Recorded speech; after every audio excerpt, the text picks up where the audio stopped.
Hello guys, welcome to our YouTube channel the online education point. आज हम आपके लिए एक बहुत ही बड़ा खुशखबरी लेकर आए हैं क्योंकि इंडियन कोस्ट गार्ड का एक फॉर्म रिलीज हुआ है। ठीक, और ये फॉर्म आपको ऑनलाइन भरा जाएगा। यहाँ पर देख रहे होंगे कि लिखा हुआ है कि application will be accepted online. ठीक, आप यहाँ पर क्लियर लिखा गया है कि यह ऑनलाइन भरा जाएगा। ठीक, कब से भरा जाएगा? फ्रॉम 2 जुलाई 2021 से 16 जुलाई 2021 तक। ठीक है, यानी ये आपको 14 दिन के अंदर भरना होगा, लेकिन 2 जुलाई से ये भरा जाएगा। और इसके बारे में देख लेते हैं कि इसका एलिजिबिलिटी क्राइटेरिया क्या है, एजुकेशन क्वालिफिकेशन क्या है, एज रिस्ट्रिक्शन क्या है, इसके बारे में भी देख लेते हैं। ठीक, यहां पर आप देख रहे होंगे कि इसका एलिजिबिलिटी क्राइटेरिया लिखा हुआ है, ये केवल मेल कैंडिडेट के लिए है।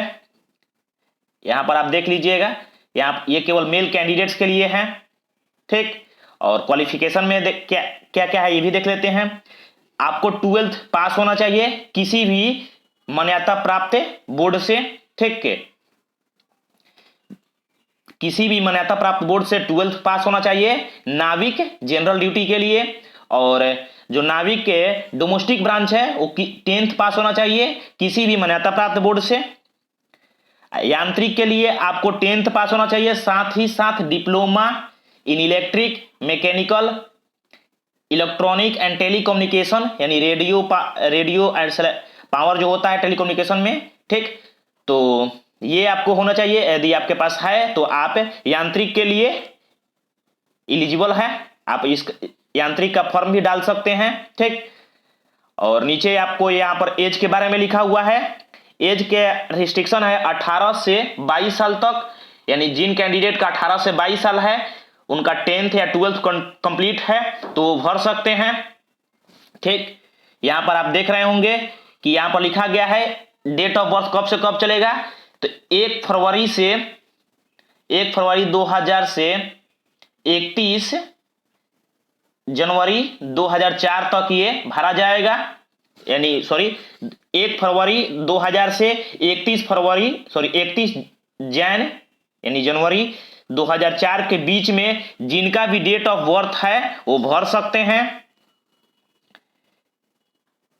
नाविक एंड जीडी के लिए, नाविक जो जनरल ड्यूटी है वो या आंतरिक के लिए भर सकते हैं, लेकिन जो डोमेस्टिक, यहां पर आप देख रहे होंगे जो डोमेस्टिक ब्रांच है उसके लिए एज दूसरा दिया गया है। यहां पर आप देख लीजिए कि इसका एज दिया गया है 1 अप्रैल 2000 से 31 मार्च 2004 तक।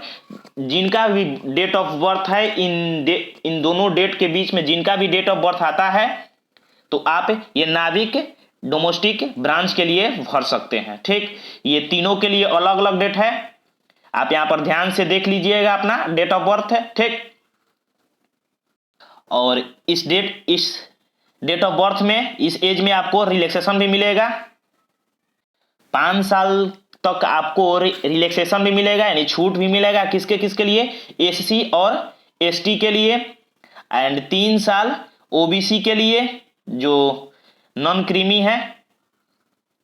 ठीक, उन्हीं कैंडिडेट के लिए ये रिलैक्सेशन मिलेगा जिनके पास रिजर्वेशन है, यानी यदि आपके पास रिजर्वेशन का है कार्ड है,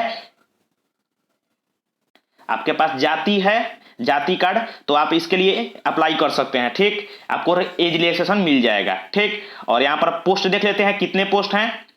तो आप नाविक जनरल ड्यूटी है उसमें एक जनरल के लिए यानी यूआर के लिए 105 है। ठीक है, 108 है। और ईडब्ल्यूएस के 26 है। ओबीसी के लिए 67 है, एसटी के लिए 19 है और एससी के लिए 40 है। टोटल इसमें आपको 260 मिल जाएंगे। ठीक है, इस तरह से आप इन सभी को आप देख लीजिएगा। ठीक, और यहां पर आपका एग्जाम पैटर्न दिया गया है, रिटेन जो स्टेज फर्स्ट में रिटेन एग्जाम होगा उसका पैटर्न दिया गया है। ठीक है, तो आप ये भी एक बार देख लीजिएगा।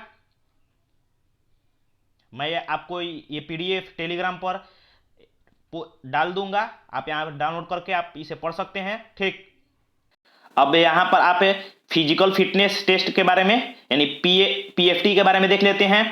आपको 1.5 किलोमीटर रनिंग करना है 7 मिनट में। 1.6 किलोमीटर 7 मिनट में, ठीक है। और 20 आपको 20 स्क्वाट अप मारना है, यानी उठक बैठक, और 10 पुशअप मारना है, ठीक है। ये आपका फिजिकल फिटनेस टेस्ट हो गया, यानी पीएफटी हो गया। और पीएफटी के लिए आपको क्या क्या जरूरी है ये भी यहाँ पर लिखा गया है, जैसे शू, टी शर्ट, ट्राउजर, ईटीसी। यहां पर आप देख सकते हैं कि लिखा गया है स्पोर्ट्स के बारे में कि क्या क्या स्पोर्ट्स आपको एक्सेसरी चाहिए। तो आपको शू चाहिए, टी शर्ट चाहिए, ट्राउजर चाहिए, ठीक है। और आपको ये दिया गया है कि आपको 1.6 किलोमीटर 7 मिनट में कंप्लीट करना है, 20 उठक बैठक करना है और 10 पुशअप करना है, ठीक। और डॉक्यूमेंट के लिए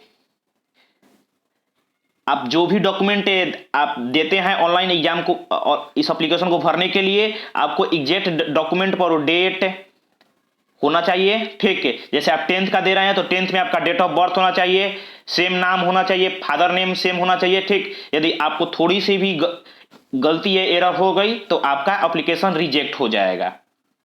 आपको जैसे 10th 12th का अगर आपको कोई ग्रेड है, जैसे मार्कशीट है, रिजल्ट है, तो वो लगेगा, फोटो लगेगा, आइडेंटिटी कार्ड लगेगा। यदि आप रिजर्वेशन चाहते हैं तो एज में रिलैक्सेशन चाहते हैं तो आप यहां पर कास्ट सर्टिफिकेट डाल सकते हैं, ठीक है। और आपको कोई जैसे बर्थ मार्क्स के बारे में भी बताना है कि कोई स्पेशल बर्थ मार्क्स है, जैसे मोल, कट, ये सब आपको कोई स्पेशल बर्थ मार्क चाहिए, ठीक। ये सब आप जब वहां पर जाएंगे तो खुद ब खुद आपको बता देता है साइबर कैफे वाला, ठीक। यहां पर लिखा तो नहीं है, लेकिन मैं आपको बता दे रहा हूं कि जब आप पीएफटी देंगे तो आपको वहां पर चेस्ट का एक्सपेंशन 5 सेंटीमीटर तक होना चाहिए, ठीक है। लेकिन यहां पर लिखा नहीं है, लेकिन यहां वहां पर आपको मेजर करता है, ठीक। सो आज के लिए बस इतना ही। Thank you. आई होप ये सारा जो मैंने इंफॉर्मेशन दिया आपको क्लियर होगा। और ये आप पीडीएफ चाहते हैं तो आप इसका डिस्क्रिप्शन बॉक्स में जाकर टेलीग्राम का लिंक दिया हुआ है, वहां पर जाकर क्लिक कीजिएगा, आप डायरेक्ट टेलीग्राम पर रीडायरेक्ट हो जाइएगा और वहां से आप इसका पीडीएफ डाउनलोड कर सकते हैं। सो आज के लिए बस इतना ही। Thank you.